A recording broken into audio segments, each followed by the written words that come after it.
Welcome to the Nevada Economics Podcast, where we bring together experts to discuss economic issues facing Nevada and the Western United States.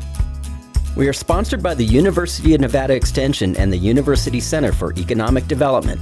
I am your host, Bob Conrad. On today's show, we talk with Buddy Borden from Extension about the Nevada Economic Assessment Project and what's next for the future of lithium mining in Nevada. Welcome, Buddy. NEAP actually stands for Nevada Economic Assessment Project.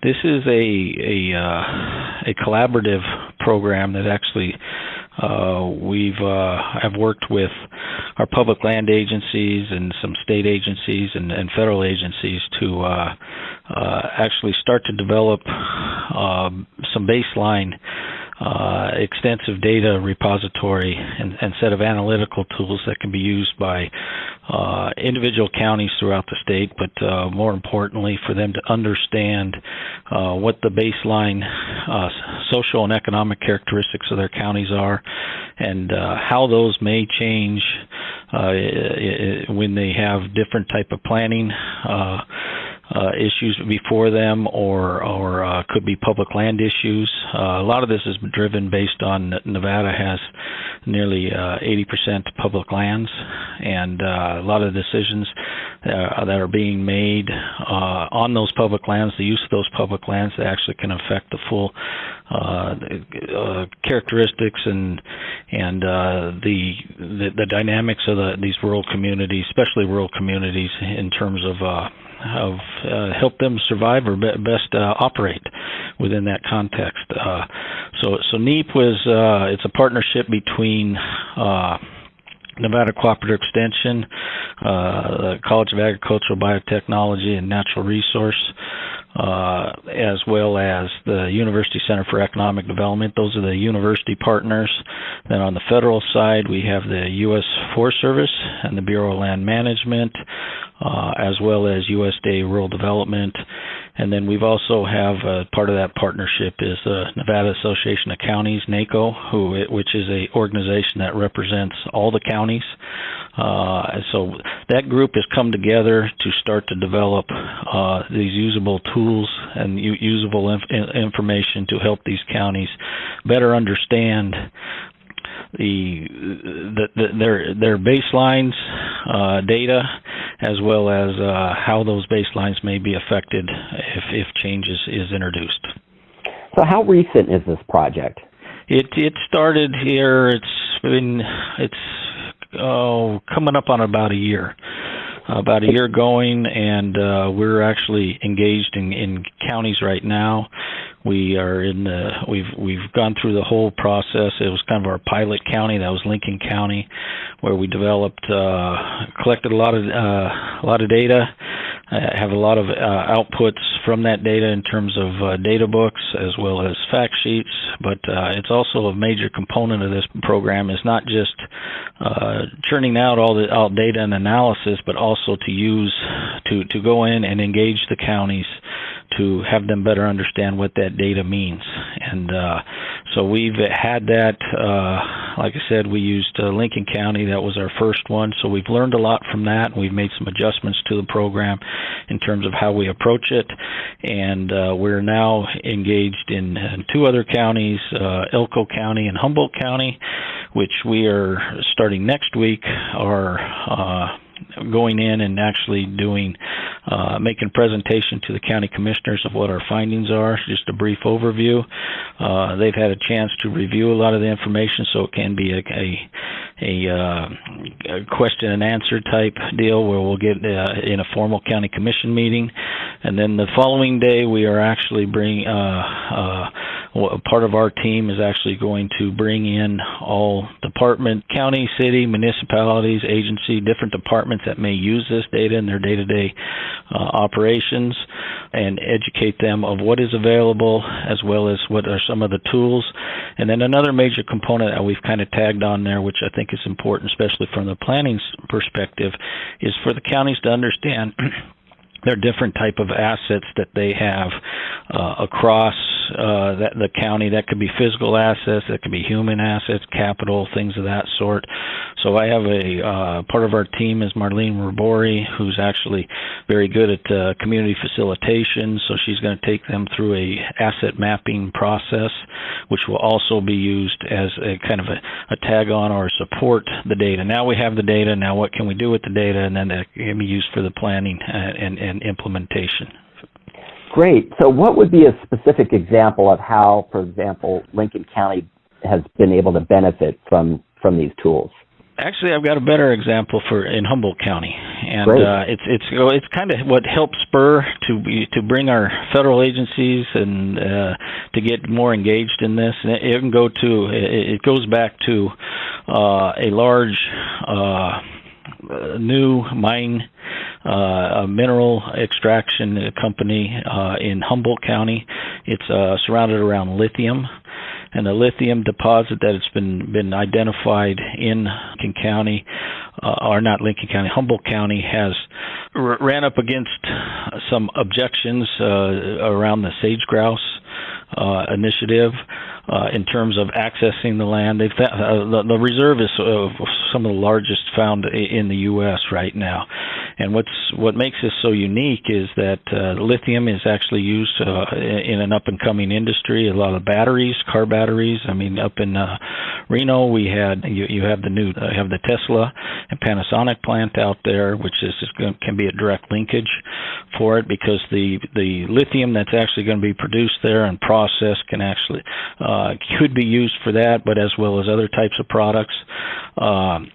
But we went in and we actually ran part of the process that's involved with the permitting on BLM lands, because the mine and the operation will be on BLM lands, is for them to do an environmental impact statement under the NEPA process, and under that, one of the requirements is to show the social and economic impacts on the community or on the county of what that operation will be. In the first round, those analysis were kind of lacking. Mm-hmm. And we turned around and we were asked to review what was there, and it just didn't exist. It pretty much said there'll be no adverse impacts on the county or the economy in those counties, and we said that I guess that had not been identified yet. So we actually proposed to do a full analysis. We did that actually working at that time through GOED. Sheldon Mudd was actually the mining director for GOED at that time. He contacted us. We met with the company, the actual operator. It's a Canadian company, and they asked us, and working with them, we built economic models that actually shows what the economic impact is on that county based on their projected operations. And they've got three different phases of their operations. It's a mining operation, a processing operation, as well as a sulfuric acid, which is part of their process that they use in order to extract the lithium or separate the lithium. So those three different operations, we actually ran the impact of what the construction phase, which would be up to 1,000 new construction employees over a 4-year period, as well as the day-to-day operations of those three operations, which would be upwards nearly 500 direct jobs. Now, what we did was actually based on the way that their operations and their linkages and purchasing goods and services and employment and all that, and using the multiplier effect, we could estimate is what type of what impact would that have on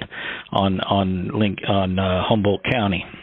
It's significant, and it's actually it could put Nevada on the map, or it will if that gets up and going, because it's our understanding the U.S. Imports almost 100% of processed lithium that we use in our in inputs to other goods. So by actually producing or mining and producing here in the United States, we'll be producing close to 30 to 40% of the world's lithium could be coming out of Nevada. That's huge. Yes, it is. It's a very large industry, and what we actually saw on that is it's not only has the impact on that county. It's going to also have the impact on the state from fiscal standpoint, but also other types of operations. So we've actually worked hand in hand with actually BLM, which is the permitting agency, since I'm BLM land, as well as the company, to put a unbiased and reliable type of estimate or analysis out there and how that would impact. But we just didn't do the multiplier with the total economic activity, the total jobs, and total income. We tried to take it a step further, is by adding, increasing the number of jobs, which also comes with new jobs coming to the community. Also, it can affect your population, but also you need to serve that population in terms of how does that population change? Do you have the goods and services available to serve that population? So we entered into a discussion with the county to have them better understand, is it going to put pressure on your housing stock? Do you have enough housing stock to actually accommodate this? What is it going to do to your schools? What's it going to do to your roads? And all those different things that we don't always associate with. We always think about jobs, but with jobs comes other challenges for those communities to service those jobs. So we worked with, like I said, the county, and I know the company itself has been working with the county as well to make sure that they that there's not a lot of pain along the way. So, for instance, is under the school. They were at the school superintendent was in the room when we were discussing this, and they said in our younger grades we've got a little bit of capacity issue. Our capacity, we could actually handle more students, but in our older grades, more in the high school area, and they could actually be taxed. They're almost at capacity now. So there's an issue there in terms of capacity versus what they actually have. So we were working with the company. The company is actually working with them now to possibly address that and help them build some of those structures in order to accommodate the growth that is anticipated in response to this new industry that's actually going to be hopefully operating in Humboldt County in the next few years. Yeah, I know we've seen similar kind of effects here in Washoe County with Tesla and all the new businesses and industry coming in. And kind of in hindsight, people are saying, well, we could have planned for that a little better. So it sounds like absolutely. And that's what the jobs and all is what the focal point usually is when it comes to economic development. But what we're trying to, we want to use the jobs and the change, and that's where the baseline is, and that's the question we have, is with this new industry, how is that baseline going to change? And and do our best estimate to do that, and then how do we plan for that change? And it goes back to that same old thing that we often hear in Nevada, does growth really pay for itself? And so we're trying to help the county facilitate partnerships in terms to address that. Should it be all on the county, or does the industry have some responsibility there? And they're willing to actually to help the county in some ways because of that growth. And it's a kind of a land-based type industry here. It's not like we're putting a manufacturing plant in there and competing and things of that. So that lithium is there. It's going to be mined there. It's not. It's a identifiable large reserve. Some of the purest that's out there, and it fits right into their model. So they're actually working through that, and they're in the permitting process. And I just saw an article yesterday, which is talking about the whole thing, as well as the study and how the company is working with the county in order to address that. And they're in the stages of getting their permitting, and they're hoping to actually possibly break ground here in the next year or so to actually start to develop the mine. as well as the processing plant. So things are moving along, but it's kind of sitting at the federal level right now. But they've got our study as part of their application process of the permitting at the federal level, as well as they're still engaging with the county. But to me, that's the best example of how NEPA has actually we've established the baseline.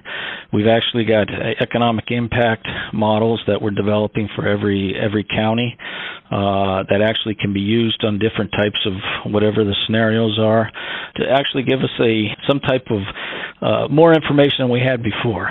We know it has impact, but we're trying to quantify a lot of that and then understand how those bases change. Excellent. Well, thank you so much. I really appreciate your time this morning. Yes, thank you.